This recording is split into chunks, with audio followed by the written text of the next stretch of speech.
You are watching a podcast developed and produced by the Association of Asian Pacific Community Health Organizations, APTCHO.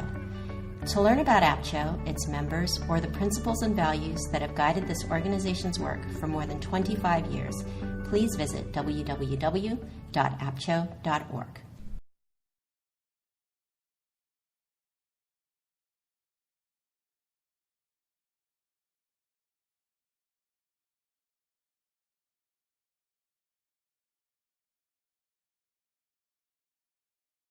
It's important because there comes a time when everybody needs to have a voice.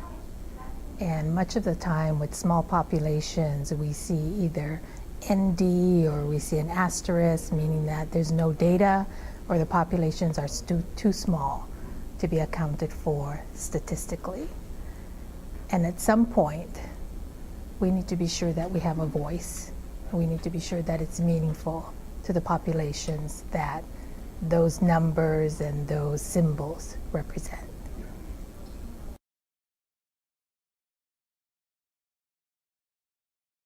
From a very basic perspective, collecting data really helps health centers to get paid, period.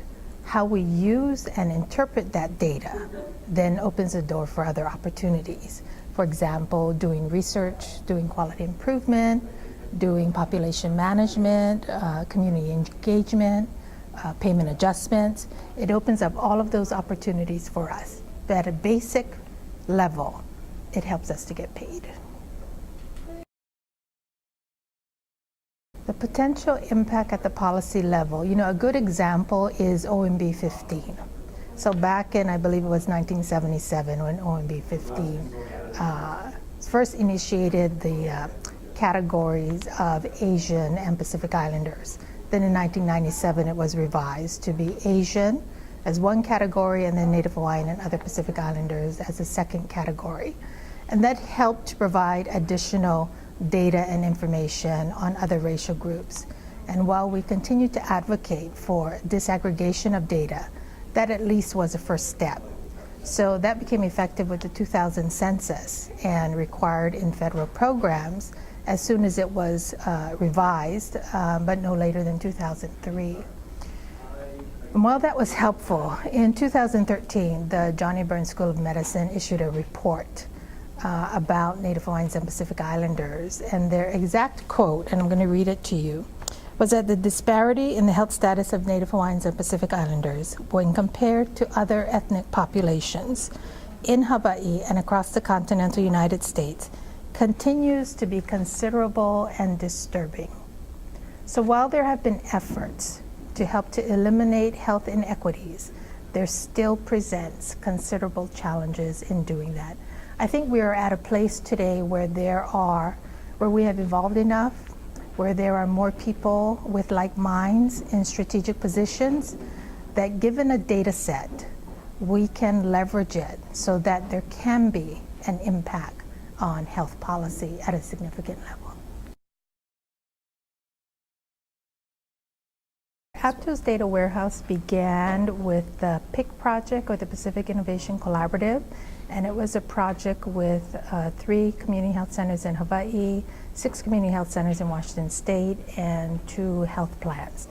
And its purpose was to collect information for identified metrics like immunizations, access to care, and uncontrolled diabetes. We continue to use the repository in the CHARN project, which is the Community Health Applied Research Network. And this was a way to collect data, to build the research infrastructure at community health centers to do patient-centered outcomes research. And that project has 4 health centers, with 2 in Hawaii, 1 in California, and 1 in New York. The CHARN project has helped us to further populate the data repositories. Aside from the CHARN project-specific objectives that we need to accomplish, there are specific objectives that we want to carry out for the data warehouse with APTCHO. And among those is, first, we want to use the data warehouse as a tool to influence policy. Second, we want to use it to leverage resources, particularly federal resources, that will benefit the communities that we serve. And third, we want to use the data warehouse to do research that gets at the unique niche that APTCHO represents. So for example, research in enabling services with hepatitis B and with social determinants of health to do risk adjustments.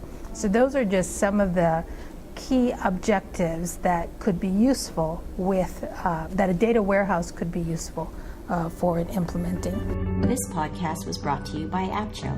Please join the conversation on our Facebook fan page at facebook.com/APTCHO and tune in for our next podcast at www.aptcho.org.